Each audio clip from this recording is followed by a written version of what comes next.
this computer. So I'm going to stay. I'm looking at your face. No comment.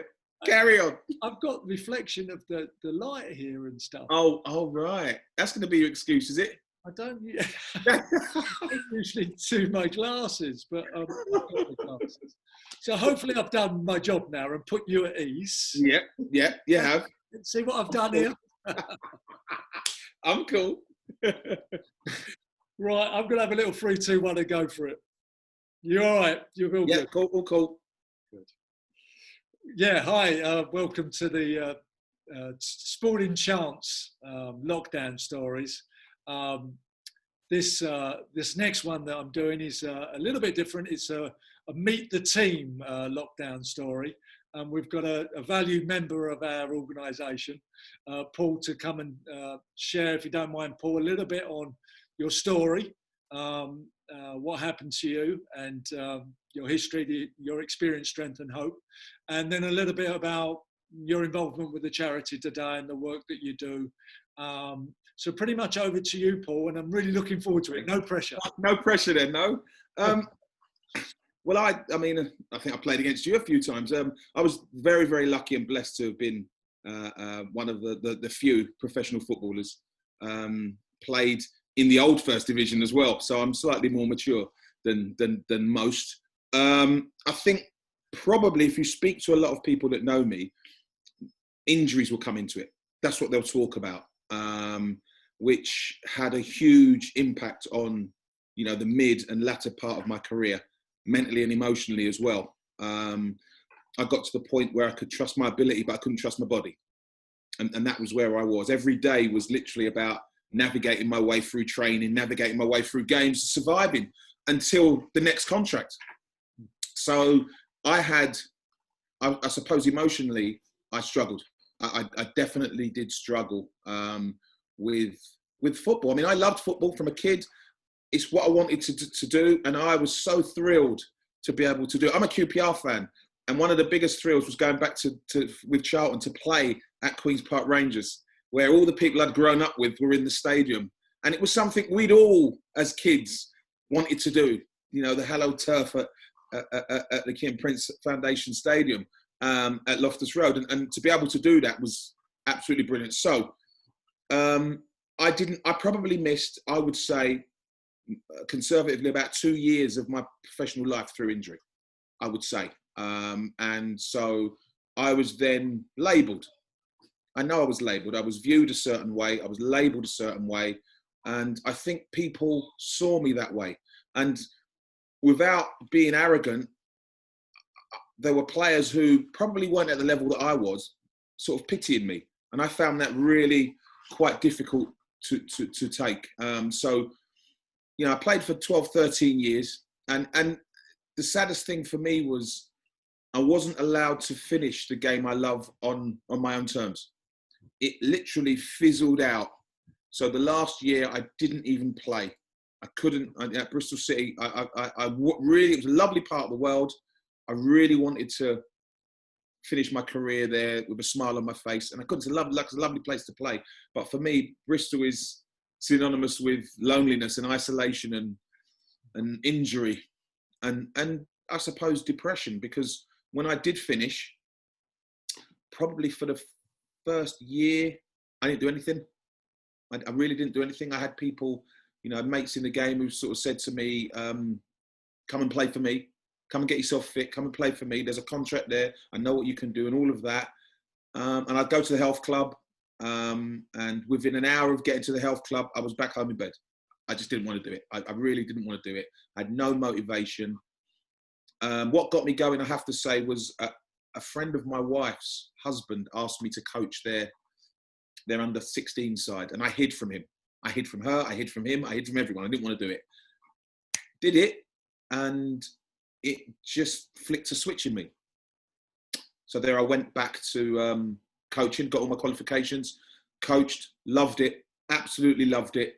On the sideline, I was always active in education. I worked for Show Racism Red Card and Kick It Out, which were groups around equality and diversity inclusion, training around anti-racism, training, discrimination training, homophobia, Islamophobia, all things like that. Delivered a lot of education like that. So I was always conscious of the behaviours and practices and the mental aspect around football.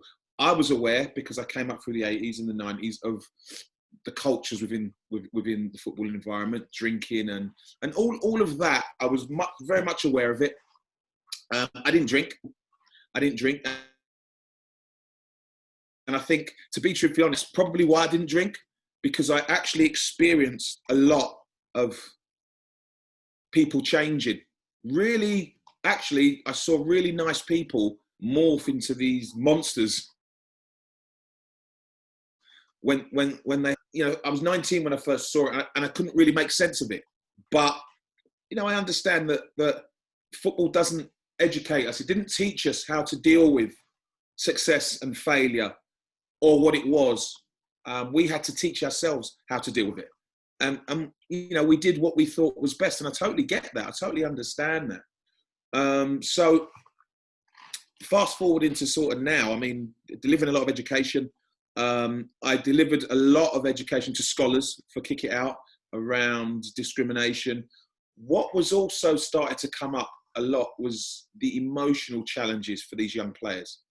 When we'd sit and talk after, me and a colleague of mine, Troy Townsend, after the sessions, we'd sit and talk with the players. And what was more evident for us when we were going back on the train from these long journeys was the emotional impact it was having on the players. Some of them were really struggling with just the sheer volume of it all. The pressure, understanding pressure. They didn't understand pressure. They didn't know how to deal with pressurized situations. And there was a fear to really express the emotions and what they were really feeling, but they did to us. And so, we it was a huge burden for us to carry. We had to carry that a lot, myself and Troy at Kick It Out. We really wanted to try and help, and help to find a way to convince these players or encourage them to actually talk about what they're experiencing, what they might be experiencing. Because if I go back to my career, I consider as an 18-year-old, 19-year-old, I didn't have a clue about life in general. And I had a mentor who was very important to me, actually, who kept me on the straight and narrow. But what I watched around me was a lot of my teammates, a lot of people that I grew up with, falling by the wayside.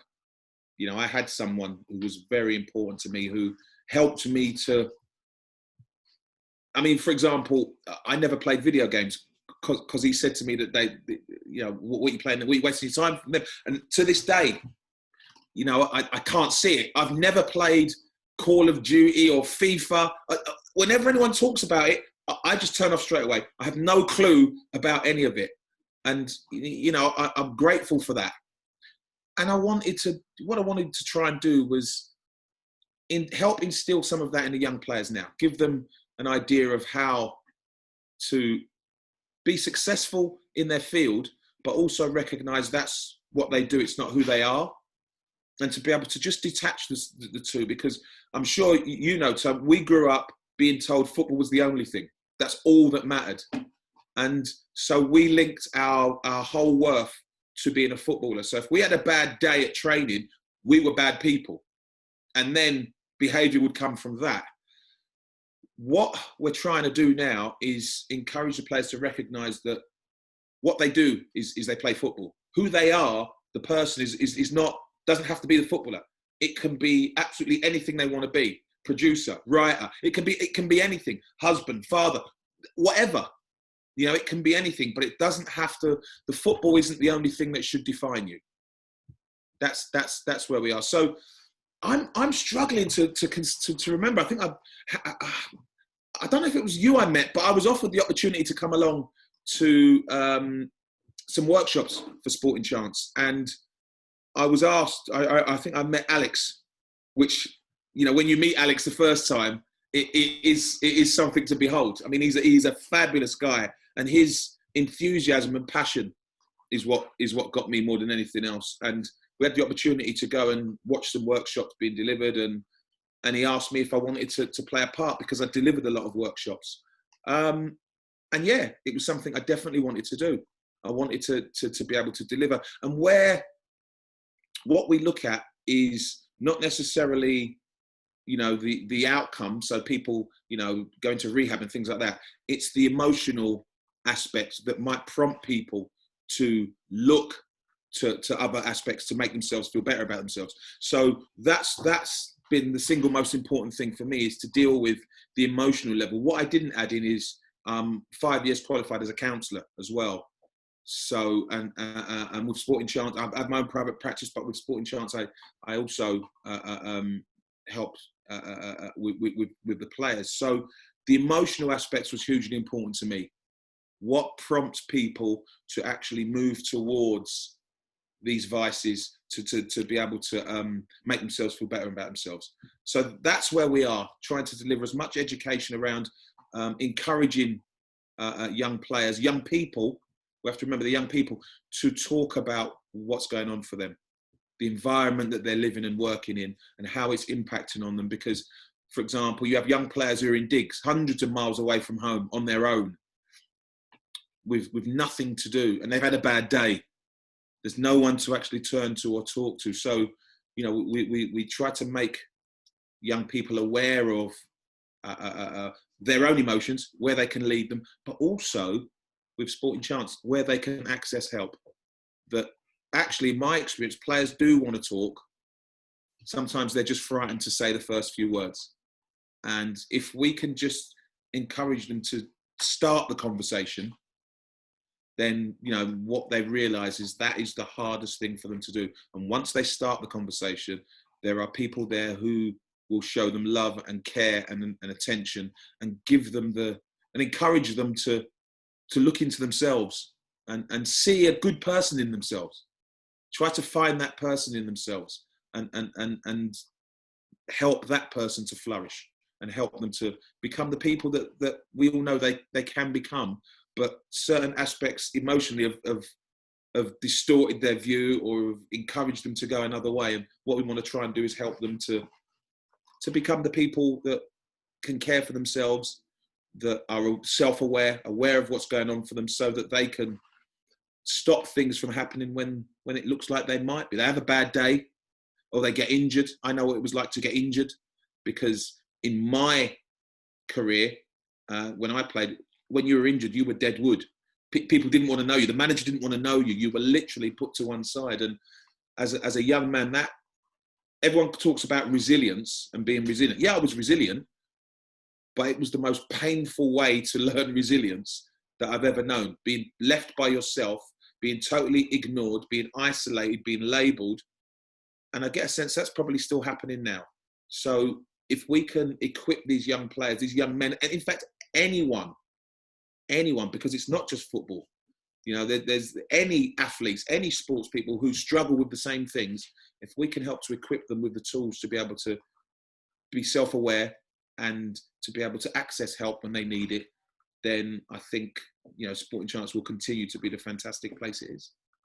Well, that's absolutely. I got so much identification, mate. For some reason, I thinking that I wasn't going to get it, but I if I briefly share back with you before we close it up, and I ask you maybe what you're doing in lockdown and what you've done in lockdown, and the back to work process that I know you've been working on the Sporting Chance behalf. Yeah, that injury, I heard feelings, I heard emotions.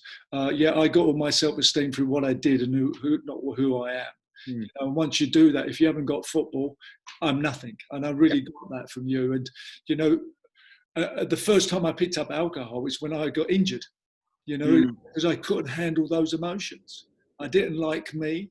And I didn't like, we used to call it the EBGBs. Yeah, my mum used to say, "We've got the EBGBs." You know what I mean? I suffer with my nerves. So you get a couple of drinks and away you're gone. But and I heard mentor. I heard the mentor, and I didn't have mentors. All my mentors would take me down the pub or in the bookies. They were the mentors back in the day. They're not bad people. I'm not a bad person. I know that today. But like you said also, you said if you take away that thing that you did, all of a sudden you're an injury person. you're a bad person. Yeah. You use that label that they're putting on you, and actually to be okay with yourself and to be, I call it emotionally intelligent. Yeah. Yeah. I didn't love that, 18, 19-year-old, bit like you walking into the rooms at Arsenal or where you were at Charlton, or you don't develop. We didn't back in the day develop those emotional tools, and you're doing a fantastic job by giving a different message today. I've been doing it for 20 years now, going into football clubs and saying there's different ways, and whether you're talking about kick it out or anything, it's feelings at the end of the day. It's kind of how you manage, and I love the way you express that, the way you manage your thoughts. I always say it's an inside job. It's an inside job, and right. and to pass it on, and you're doing that. So if I may just go back one bit before I give it back to you, the West Ham kind of, I already got all my family and all my kind of buddies at school, and also West Ham, and I used to love that, going back over there and scoring at Upton Park. Get in there. It was fantastic. I love that, Paul. But just briefly about lockdown, how it's affected you.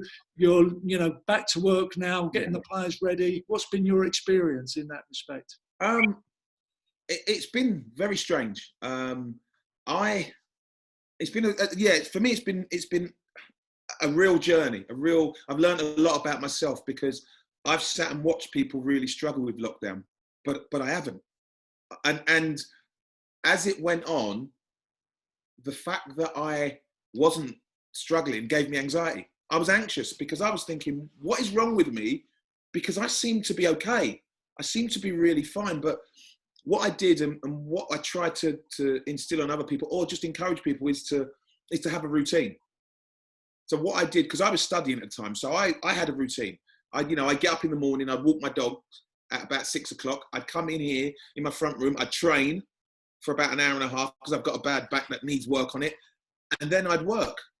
I'd work from 10 till 12, and then from 1 till, and I'd work, and I'd do that, and then the evening would be with my family. My wife who's a housing senior manager, working upstairs, and so we would have time apart, but then we'd have time together. So I counsel a lot of people during lockdown, and what I've noticed as we went on, we had lockdown anxiety, which is, when it initially happened, no one had a clue what was going on. And you saw the fight over toilet roll. I actually think that the toilet roll was a metaphor for calmness. I do, because no one's going to use all the toilet roll, but it was like a comfort to people. If I've got the toilet roll, I'm fine. That's all I can think of, because something to deal with the anxiety of lockdown. And that's what I heard a lot of. We moved on, I called it transition anxiety, because we started to move on to, okay, we're in here now. Now we've got to develop a way of living and coping. And you saw a lot of people for the first couple of weeks. It's almost like, the first couple of weeks after, when you're on holiday from training, it's great because the routine isn't there. You can eat a little bit more. But after a couple of weeks, the lure of the routine comes back. And so what people are doing is fighting that. That was the anxiety for them, is now they don't have any purpose.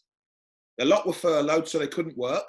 So, and what I found a lot was, a lot of people's routine included the me time, which was traveling to work. Now that's gone. So they don't get to just center themselves before they start work. They didn't get to decompress after. So the whole environment at home became toxic for a lot. They weren't allowed out, so they didn't know what to do. So a lot of people were struggling with that across all manners of roles.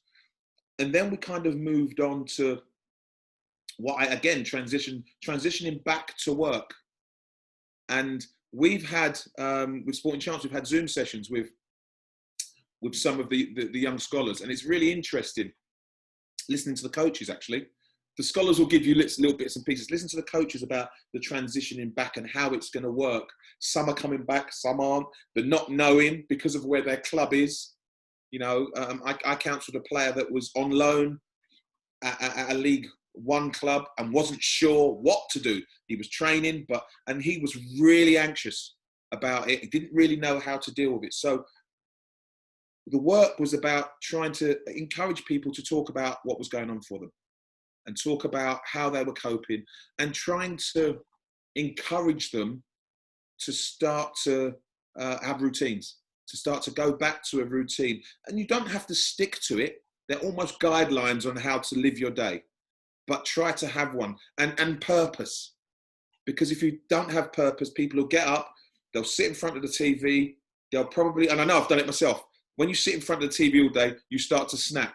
And before you know it, you're eating loads and you're drinking a little bit too much. And then within a week, you think you put a bit of weight on, so you don't like the look of yourself.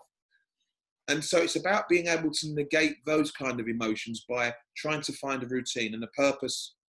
And what I called it was reinvesting in you.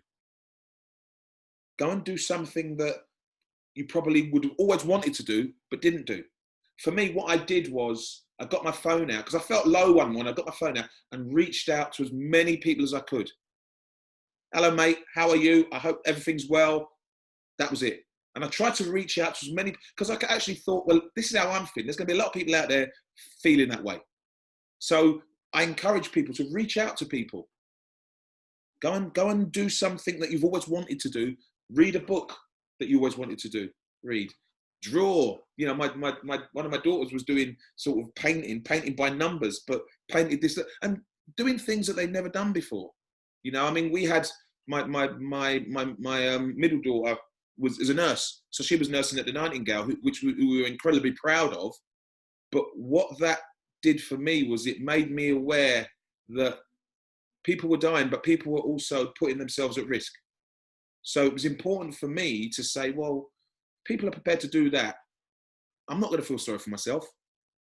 I'm going to try and make the best of this situation. That's what I want to do. And so that's what we encourage a lot of people. So a lot of the work was around trying to encourage people to look at things, to have a purpose, to have a routine to their day, not necessarily to set loads of targets. There has to be one or two, but something for you to get up for, something for you to do, something for you to challenge yourself to do. Because if you look at a lot of these young players, they're competitive. So all of a sudden that competitive aspect has gone. There's also the physical contact, the release of that energy gone completely. So where does all that pent up stuff go? So we challenge people to just try and, you know, when you could run, go for a run. Because I think physical people need physical pursuits. They do, to feel good about themselves. You know what it's like when you come off the training, that was a great day's training. You know, and you got a sweat on and you kicked a few, you took a lump yourself, but you know what, you competed. And that's, you know, and that, I couldn't imagine now what it'd be like not being able to go out and train and play. But this is what our players up and down the country, all you know, sports people, athletes have had to do. The competitive edge, they've had to dull it. And I don't know how you do that without it having some sort of emotional toll on you. So we encourage people to talk. If you are struggling, what is it you're struggling with? What is actually going on for you? Where's it coming from? How can we actually help you to manage your way through it by learning more about how you can function under duress? Because we are all out of our comfort zone. You know, everyone talks about, we're actually living out of our comfort zone. We've never experienced this before. Being locked in without any freedom, without any power to do what you want. We've never had that before. People, you know, unfortunately dying day on day. We've never, this country doesn't get natural disasters where thousands of people die. We've never experienced this before.